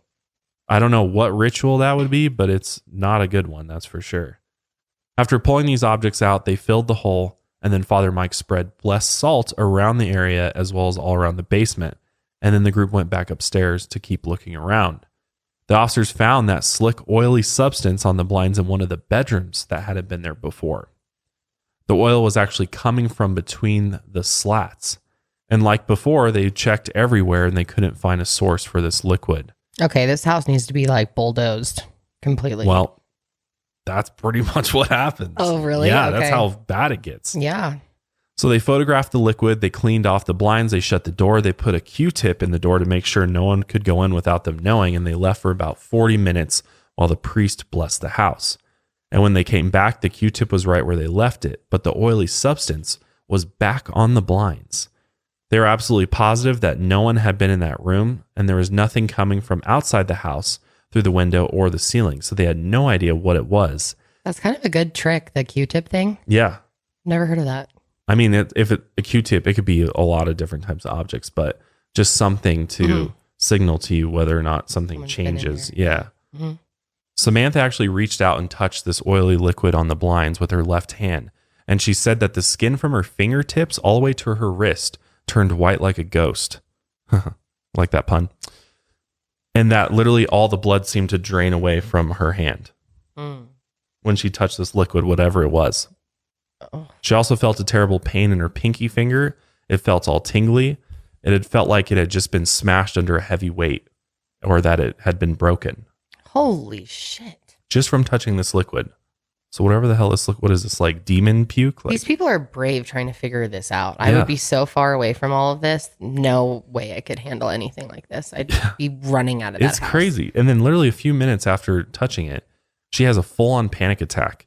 Has to go outside, refuses to come back in because she's probably like, oh my God, what just happened to my hand? I'd be like, sayonara, done with this. Yeah. So shortly after all this went down, LaToya felt the familiar headache she had when she was inside of the house. The pain shot into her shoulders, and she'd had enough and went outside with Samantha as well.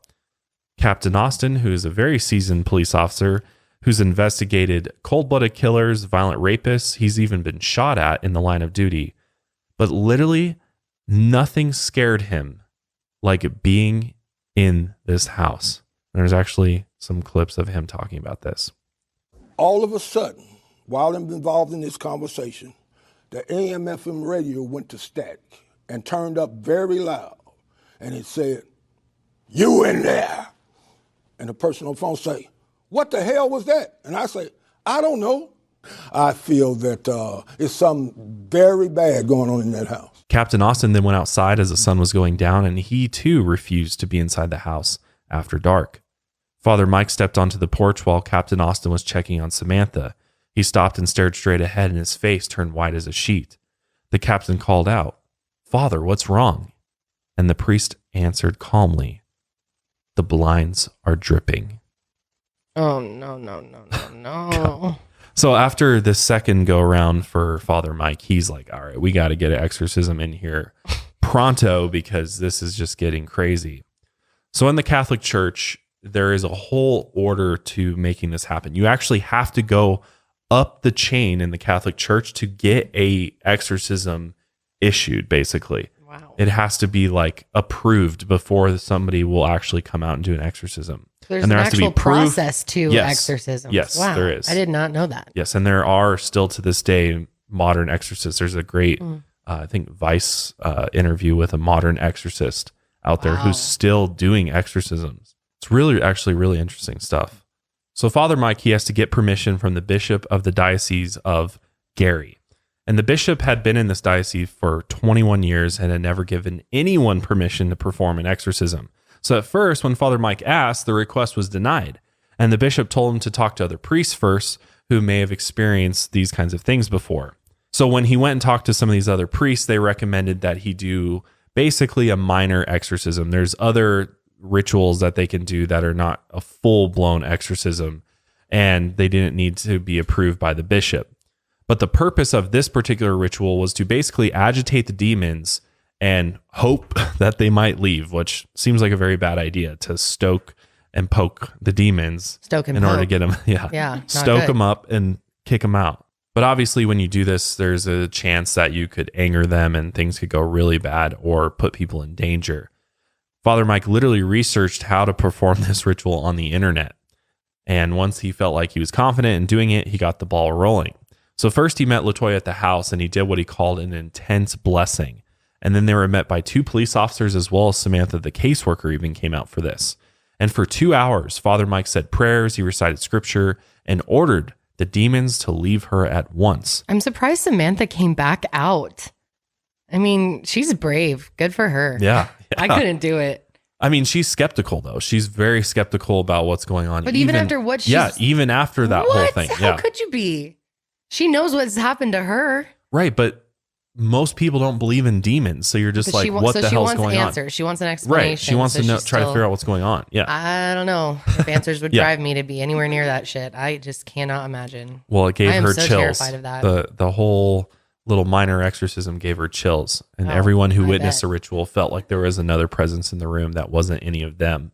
It was as if they were being watched super closely by someone who's super pissed off that like wanted to hurt them. Oh my God. Mm-hmm. So after this minor exorcism was completed, Father Mike told LaToya to pay close attention to how she felt. He also said that the ritual would have more power if they could name the demons. Demons have individual personalities and each have their own preferred methods for torturing people and their souls. So LaToya and a friend spent hours online researching demons and finding the names of those that fit with their experiences. And I'm not going to utter these demons' names because I have done this in the past and I am concerned that perhaps that may have something to do with the activity in here. Is that what you're doing, Lights Out? I have uttered a number of different demons' names. Joshua. And after the fact, I realized that probably wasn't a good idea because if you call out to them, sometimes they find their way to you. So basically started figuring, LaToya started looking into different demons and, they have different personalities and things that they do. And one of this particular demons is known to be Lord of the Flies. So it started kind of registering with her like, oh, maybe the swarms of flies I saw. Wait, why was this demon known to be Lord of the Flies? How do they know that? People that have experiences with this particular demon oftentimes have swarms of flies that show up unexpectedly. So they all have their sort of different things. So some of the demons could be, a particular demon could have something to do with the liquid that's coming down. Like they have their own sort of traits that they exhibit when they are manifesting themselves. But while LaToya was researching this particular demon, the computer actually kept shutting down for no reason, she said. She also felt sick the entire time she was researching it. She was very dizzy and lightheaded and had to take several breaks. And when her symptoms that she was experiencing continued, Father Mike was finally able to get permission from the bishop in order to perform a full exorcism, which was more powerful than the minor rite that he had already performed. Now, Father Mike, not the most experienced person on exorcisms. I mean, he didn't even know how to do the minor rite. He had to look it up on the internet. And he claims to have performed 3 exorcisms on LaToya in June 2012, all at his church. So, which is interesting to me. There's definitely, I don't know. I think there's some information missing there because I'm like, the bishop okayed a priest that had never done an exorcism before to do 3 exorcisms on LaToya. Something's not adding up there. I've always had questions around that. But then again, all stuff related to exorcisms and the church are very hush hush. There's a lot of like, it's very secret. The Catholic Church in a lot of ways is like a secret society if you really think about it. Oh, absolutely. They keep everything very tight, and especially when it comes to this kind of stuff, it's all very on a need to know basis for sure. So during these exorcisms, There was actually police officers who witnessed them. But Samantha said, hell no, I'm not going to witness these exorcisms. And she refused to work on the case anymore at that point. Okay. Yeah. So she was like, I'm fuck Get that the fuck shit. out of I'm there. out. Protect yourself. Mm-hmm. I would do the same thing. So again, Father Mike, he said his prayers, he recited scripture. He's doing all of the exorcism things. He's, trying to instigate, try to get this demon riled up in order to basically cast the demon out. He's putting the crucifix against LaToya's head in order to do so. And as he spoke, LaToya convulsed, and the convulsions got more violent as he continued. It seemed as if the demons were fighting back. Because at this point, I think it's pretty obvious that LaToya is possessed. I mean, she's possessed by some force that is causing her to have all these symptoms, to convulse when having the crucifix pressed to her head. And LaToya tried to pray with the priest, but praying caused such intense pain throughout her body that she eventually had to stop. And she literally explained that this pain was more intense than childbirth.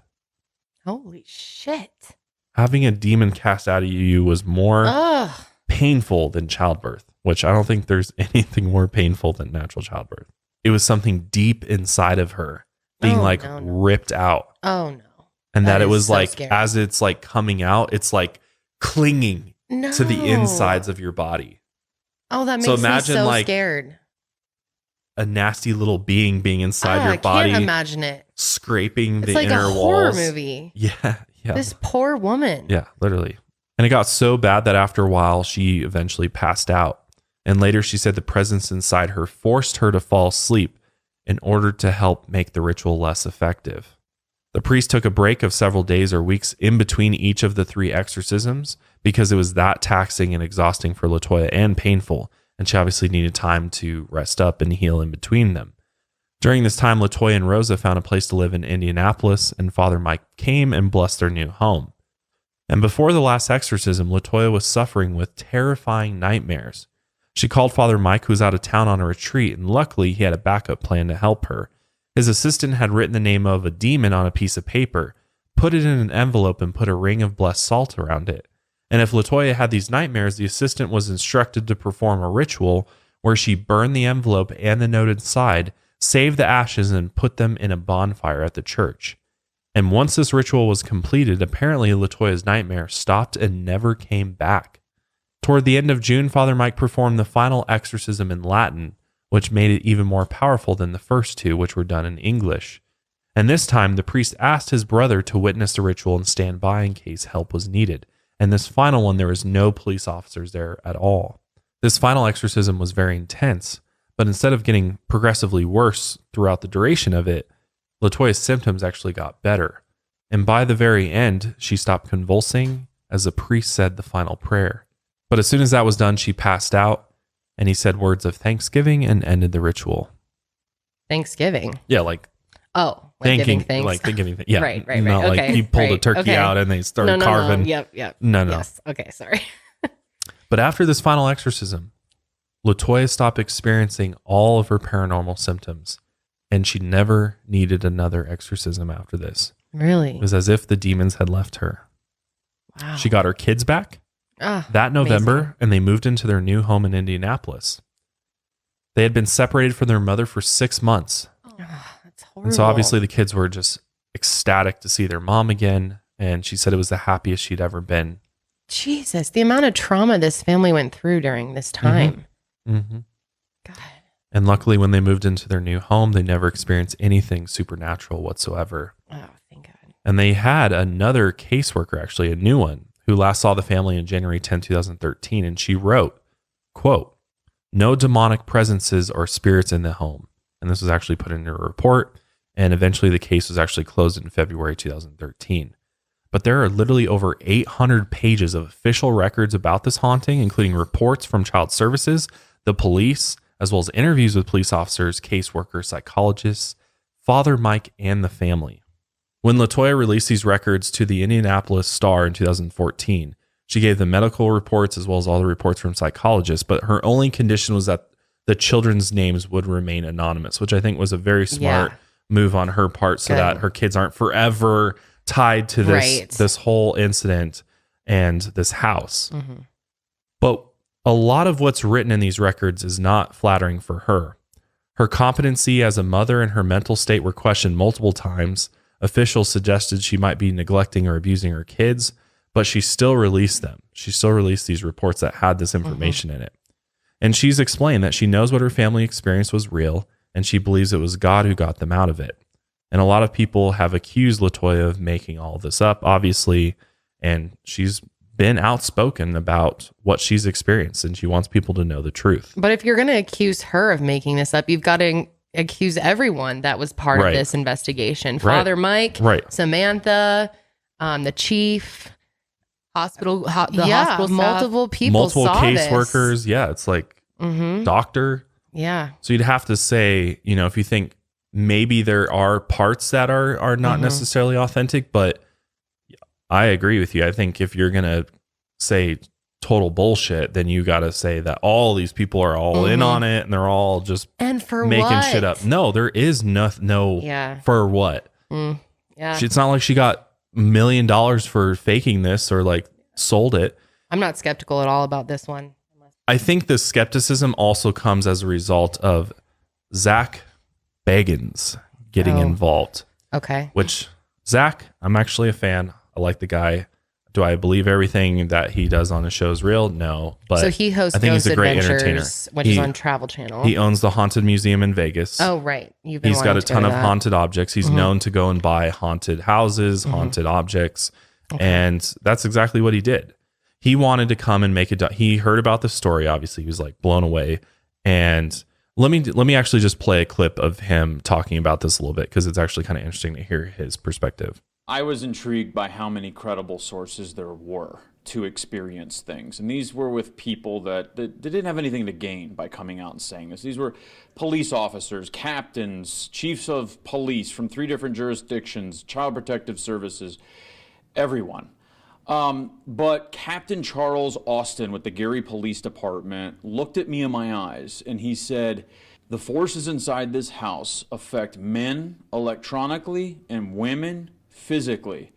So the reason why I wanted to play that clip is because this kind of takes us into the last section of sort of this episode where we talk about Zach Bagans' experience in the house. He made this film called Demon House, which a lot of people are like, obviously Zach's coming in to try to capitalize off this story and make a little insensitive and make an interesting, try to well, he approached the film as a documentary. He was really trying to make a documentary, which trying to make a paranormal documentary is very, very hard. But I can see why he wanted to do that, considering there were elements of this that can be proven. Right. Reports. And he got interviews with the police, with everybody spoke in it. That's really interesting.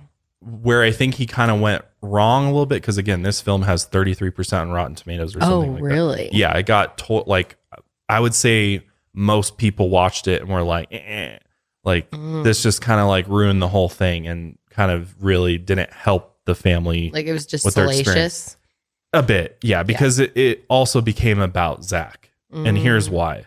So it really got wild because Zach claims that the demon that's in this house is this goat man figure.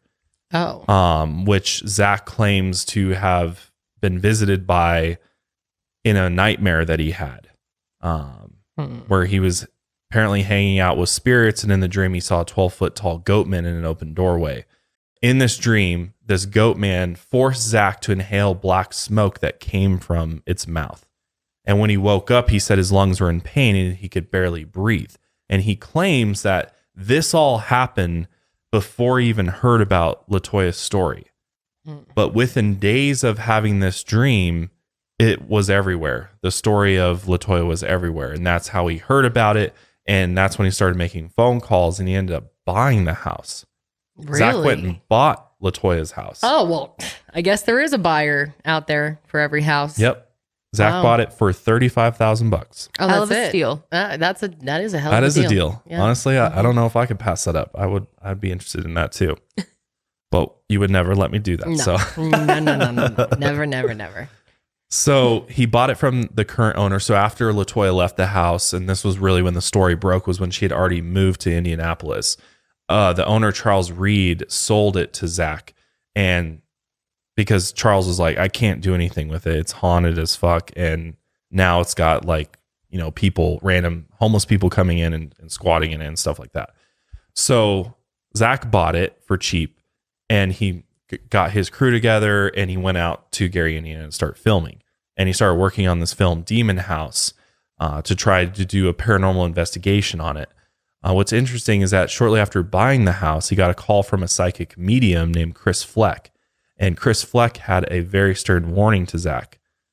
Chris said the house's guardian, the demonic guardian of this house, was in fact a 12-foot tall goat man. That's terrifying. Truly an evil presence, and that he should stay away. Well, Zach was like, wait a minute. I had a dream about this exact same figure you're speaking about. So now I have to go investigate this house. So again, this is Zach has got a lot of people look at either Zach as a total fraud, trying to capitalize and stuff. Zach claims he's basically psychic. He's got the ability to see spirits, and he's in tune with all of it. I mean, he surrounds himself with haunted shit. So you can take that for what it is. It could just be all a way to create a personality for yourself. I mean, he's made a lot of money off it. He's famous because he's kind of this paranormal dude that's or he's telling the truth. Or he's legit. Yeah, I mean, how do you know? I don't know him personally, so I don't judge him on that. I take his word for it until, obviously I know they fake shit on Ghost Adventures because they have to, and they pretty much admit that they do that in order to make the episodes more interesting. Yeah, so that definitely... So it's hard. It's very hard. It's hard to really know what's true and what's not. Yeah. He's also been doing Ghost Adventures for like 12 years though. Like he's been doing this for long time. Long time. Yeah, years. Wow. He's made his whole career around paranormal. Now his Haunted Museum is like popping, man. That place really in Vegas. Yeah. And this is why I want to go there eventually, is because he's got a lot of really interesting stuff that come from the most random, not just like cursed objects, but he's got clothing or items or paintings from serial killers to all sorts of different types of people. I've promised Josh that I would go to this museum with him, but I've got to say I'm terrified to go in there. Well, you literally sign a waiver when you go in. You sign a waiver but everybody's fine. People feel like little tap.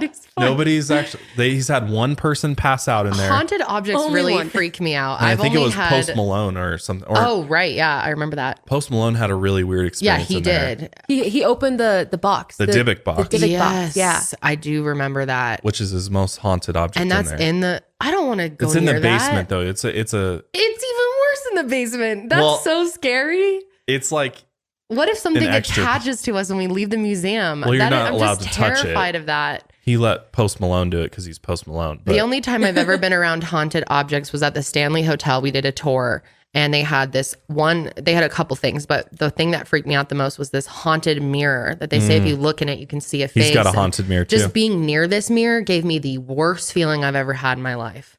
So I'll probably just be terrified the entire time, but I'll do it for you. I love you. It'll be fun. So Zach goes to the house, but he wants to interview LaToya and the family about it. So he tried to track them down at their new home in Indianapolis. He tried to call them several times, but LaToya never called him back. Yeah, she probably wants nothing to do with this. She's like, I'm trying to get on with my life here. And you're trying to bring me back into it for your film. Yeah. So he actually goes to Indianapolis and he knocks on her door. And LaToya's brother Kevin answers and explains that LaToya and Rosa refused to talk to Zach because he had been in the house. So they're worried that now whatever was in the house is attached to Zach, and Zach could bring it to their new home. They've been through enough. Leave them alone. Which I was also like, yeah, dude, what'd you think? Just going to their house like that? Don't you think they're terrified of anybody that's still going into that house? Yeah. So, yeah, he wasn't able to get LaToya in his film because they didn't want to take any, or Rosa or anybody who's actually lived in the house. But Kevin agreed to talk. Who's her brother. Right. So he actually drove around with Zach in the film and explained that his sister gave him strict instructions not to ever set foot in the house.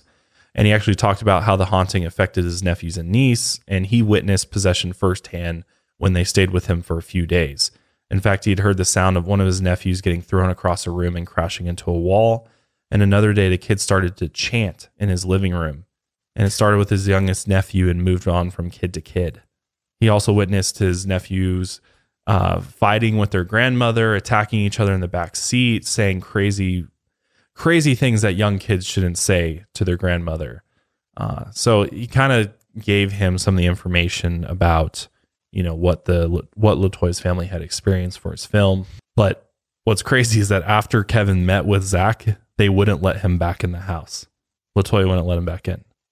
Really? Yeah. Her brother? Yeah. Did he ever get let back in? I believe so. Maybe he got a cleansing he had to or get something? cleansed first. Yeah. Holy But they didn't just let, right after sitting with Zach, they didn't let him just come back in the house. I totally understand where she's coming from. I would be the same way. Why would you take any more chances with what you've been through? Stay the fuck away from me. All of that. I just would not want anything to do with it ever again. Mm-hmm. Exactly. She was worried something would transfer to Kevin. Mm-hmm. So that's the other kind of point of contention, is the fact that LaToya is not involved with this film at all, even though the whole story pretty much centers around her. But now it's centering around Zach and his experience with this goat man. So even though LaToya refused to actually talk to Zach, in 2014, LaToya and Father Mike signed a movie deal with Evergreen Media Holdings with Zach in order to put this film out. So after talking to Kevin and hearing LaToya's family's version of events, he tracked down Father Mike, Captain Austin, and others who had been in the house to get the rest of the story. And they told him the terrifying details of the possessions, the haunting, and exorcisms. And the people who were squatting in the house, as well as the previous owner, Charles Reed, all commented that there was no haunting in that house, that the squatters and the new owner had not experienced anything at all. I was wondering about that. The people squatting there, did they have any issues? Mm-hmm. And the previous owner? But that was just coming from Charles. Now, Zach actually went in there and paid the squatters to leave. And one of the men who were living there said that he had seen some shit, which I don't know exactly what that means. But again, conflicting accounts here. But Zach then found out that LaToya's stepmother told the media that she and other members of the family were very upset that their names were being dragged into all of this. And she denied that there was anything supernatural happening to LaToya and her kids. A photo had been leaked online of a ghost in the house's front window that upset the family even more, because the house was supposedly empty when the photo was taken. That's so creepy. Yeah. There's some type of figure standing. That is scary. Right, I don't like looking at it. Is that verified? Could that have been photoshopped or edited in any way? Do we know that that's a real photo? It was leaked online, so we don't know for sure. I mean, according to this photo, it says Hammond Police Department. So perhaps it was a police photo that was taken, which I think is the case. And after the fact, they noticed that in the picture, and it leaked to the public somehow because it was the demon house. It does say Hammond Police Department. I mean, there's clearly something in there too. So after this, Zach decided to have the house inspected, which seems like a smart thing to do, right? Well, the inspector found toxins like mold, asbestos, and carbon monoxide, which could have caused some of the symptoms like headaches, disorientation, and mood swings. Or those things were in there because of the haunting in the house. Right. Or because the house was seemingly abandoned for a while and it kind of all got out of hand too, since there was, squatters there and stuff. Plus there was liquid oozing out. Could have created, who even knows what that was? Who really knows? But just as he was starting to have doubts about the whole story with LaToya and everything, he met Mika. And Mika had lived there in the 90s with her mother, and she had brought her 3 kids to see the house and actually talk to Zach. She told him when a friend of hers would stay at the house, she heard footsteps and people walking around who weren't there. And as they walked around and talked, she told him she had never been in the basement before, but she agreed to go down with Zach and her kids.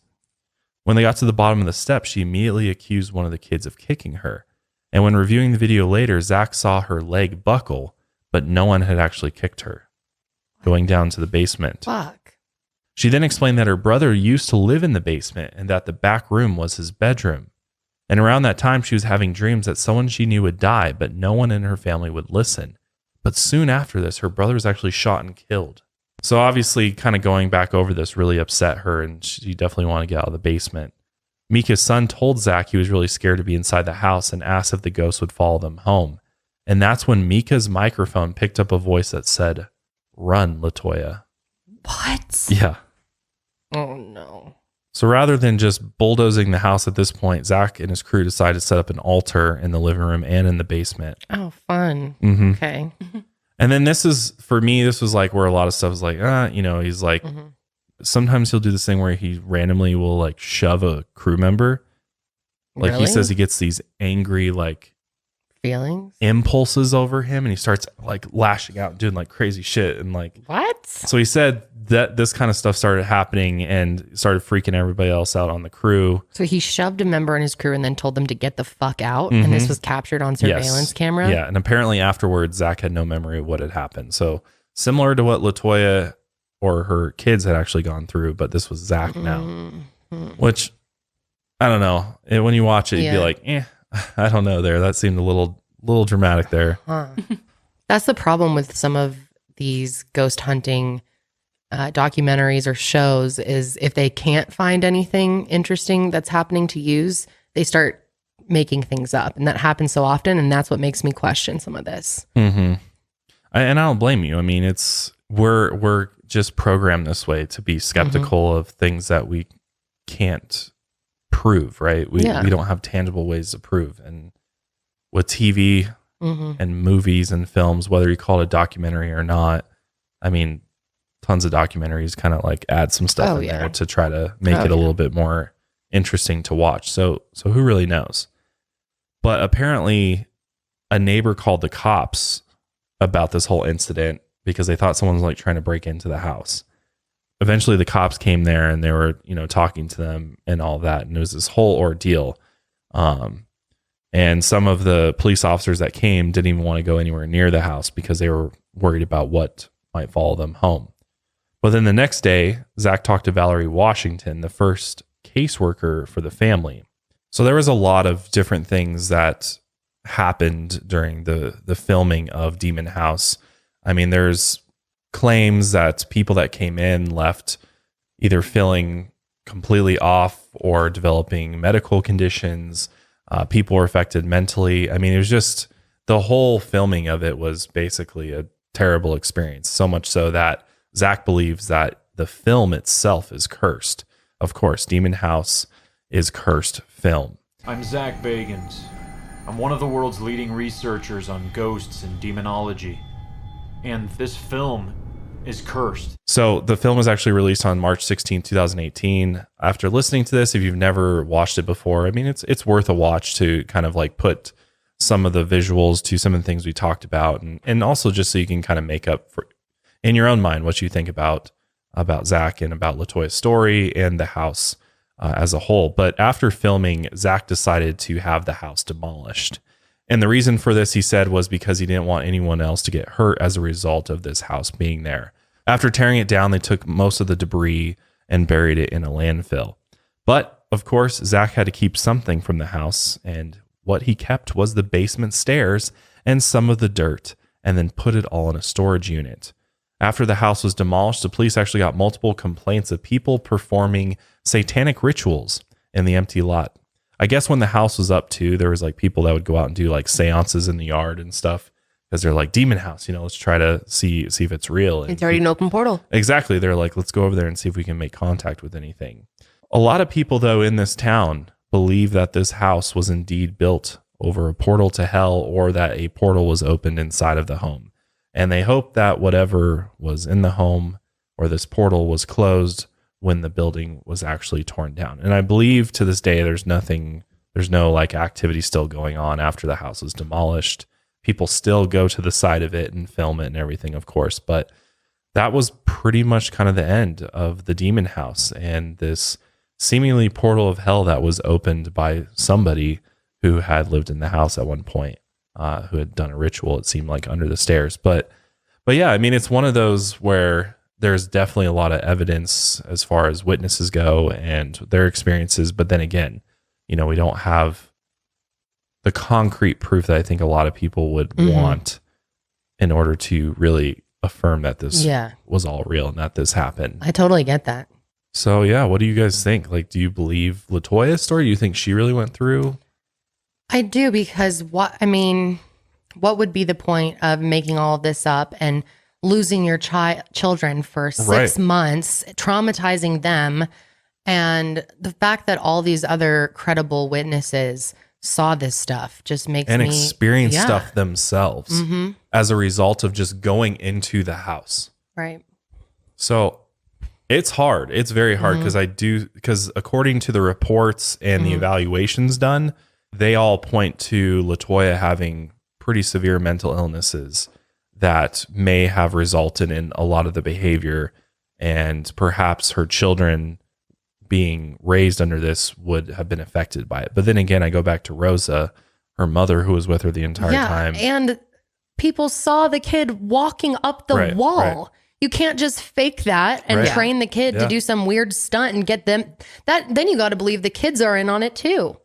I don't know. Yeah, Normally I'm skeptical, but of course there's elements of this story and how this is all played out that I'm skeptical about. Yeah. But I believe LaToya and her family and all these other people who saw this and the police. I mean, I think there's too many people to just say that it's all bullshit. Right. I really do. I think that there's some real experiences that happen here, This and a lot was of really interesting one. Yeah, isn't it? Like, there's just a lot it to actually it. like really scared me. Like, I'm a little spooky. Yeah, I feel very cold right now, but I can't tell if that's just because could it's be the October. fact we're in a metal box in the middle of a cold fall day. But I definitely am getting that creepy feeling, and I thought I was going to be more skeptical about this than I ended up. That's why I wanted to cover it on Mile High, because it's one of those that actually has decent media coverage, actually has interviews, it actually has police. It almost plays out involved. Like a true crime case. Yeah, it really does. Yeah. It really does. But with that being said, we want to know what your guys' thoughts are, of course, on the story of the Demon House and the terrible experience LaToya went through while living there.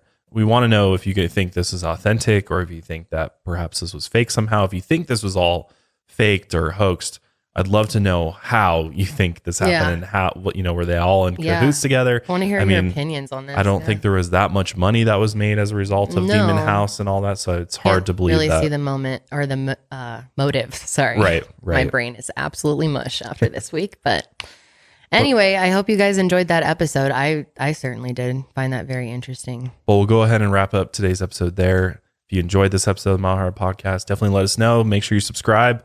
YouTube and Apple Podcasts. We'd really appreciate it. We will be back next week with another episode of the Mile High Podcast. But until then, keep on taking your mind